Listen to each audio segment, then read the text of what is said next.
ሰላም ውድ የጃህ ኢንተርቴይንመንት ተከታታዮቻችን በሙሉ እንኳን በሰላም ወደ ቻናላችን ተመልሳችሁ መጣችሁ እያልን በዛሬው ቪዲዮአችን ይዘንላችሁ የመጣነው ደግሞ አብዛኛውን የሀገራችን ብዙ ሰዎች የሚያሳስብ ጉዳይ ነው። ይህ ማለት አብዛኛው የኢትዮጵያና የአፍሪካ ነዋሪዎች በመንኖርበት አካባቢ ምክንያት ወይንም ደግሞ ባለው የከፍተኛ የፀሐይ ሙቀት የተነሳ ጸጉራችን ይሳሳል ወይንም ደግሞ ይበጣጠሳል። ስለዚህም በዛሬው ቪዲዮአችን ላይ ይሄ እንዳይከሰት ወይንም ደግሞ በጸጉራችን ላይ የደረሰውን ጉዳት ለመፍታት ምን ማድረግ እንዳለብን የምንማማር ይሆናል። ስለዚህም አብራችሁን እስከ ቪዲዮ ፍጻሜ ድረስ እንድትቆዩ እየጋበዝን ወደ ቪዲዮ በቀጥታ የምንገባ ይሆናል።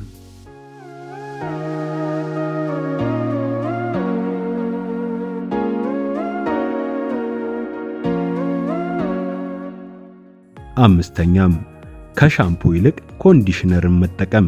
ሻምፖ እንደምናውቀው በጸጉራችን ውስጥ ያለውን ቆሻሻ ለማስወገድ ብንጠቀመውም ነገር ግን ጸጉራችን የሚያመነጨውን ተፈጥሯዊ ወዝ የማጥፋት ባህሪ ሲኖረው በተጨማሪም ደግሞ ጸጉራችንን የመድረቅና የመሰባበር ባህሪ እንዲያካብት ያደርጋል።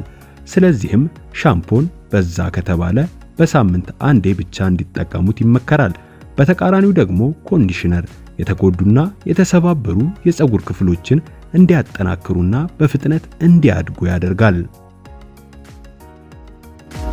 አራተኛም የካሮት ጭማቂ። ካሮት ለጤናችን ብዙ ጠቀሜታ እንዳለው ይታወቃል። ከዛ ባለፈ ግን ካሮት ለጸጉራችን በጣም አስፈላጊና ጠቃሚ ነገር ነው። ይሄም የሆነበት ምክንያት ካሮት በውስጡ ቪታሚን ኤ የተሰኘ ንጥረ ነገር ይዟል። ቪታሚን ኤ በዋነኝነት ጸጉርን እንዳይበጣጠሱና እንዳይሳሱ ለማበረታታት ለመጠበቅና ለማደስ እጅጉን ጠቃሚ ናቸው። ከካሮት ዘይት መጠቀም በጸጉር ላይ ከሚኖረው ጥቅም ለምሳሌ የካሮት ዘይት በጸጉር ማመንጫ ወይንም ሄር ፎሊክለስ ላይ ከፍተኛ ተጽዕኖ በማድረጉ እድገቱን በእጥፉ ያበረታታል። በዚህም ድርጊት ላይ ቪታሚን ኤ ዋና ሚና ይጫወታል።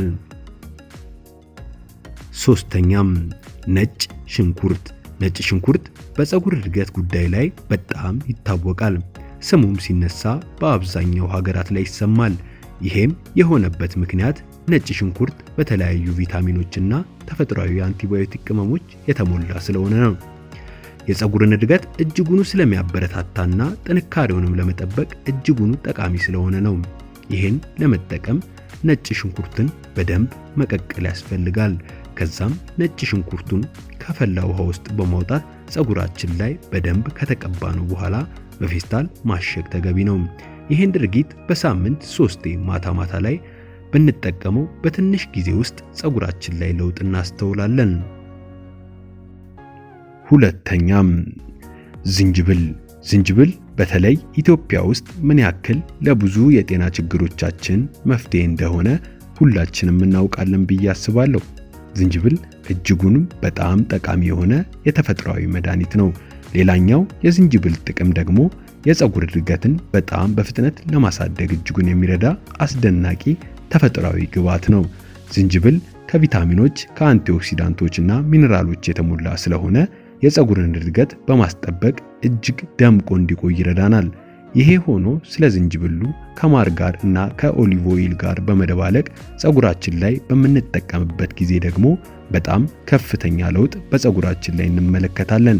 ይሄን በዛ ከተባለ በሳምንት 2 ጊዜ ብትጠቀሙት ለውጡን በተሻለ ፍጥነት ይመለከታሉ።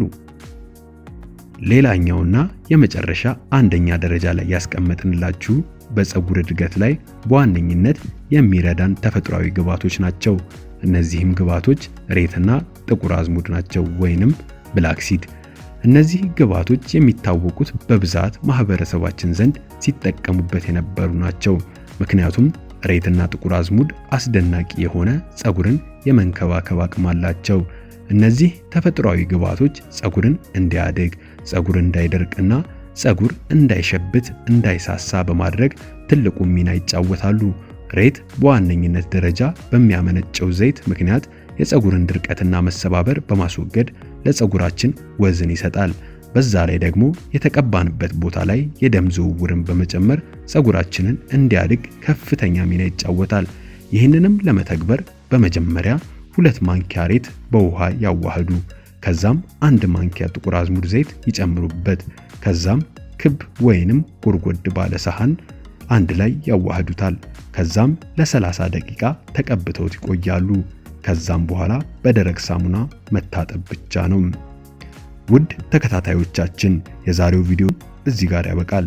ስለተከታተላችሁን እያመሰገንን በቀጣይም እንደዚህ አይነት አስተማሪ ወይንም የሚያዝናኑ ቪዲዮዎችን ስንለቅ ወደ እናንተ በፍጥነት እንዲደርስ ዘንድ ሰብስክራይብ በማድረግ የጃህ ኢንተርቴይንመንት ቤተሰብ እንዲሆኑ እንጠይቃለን።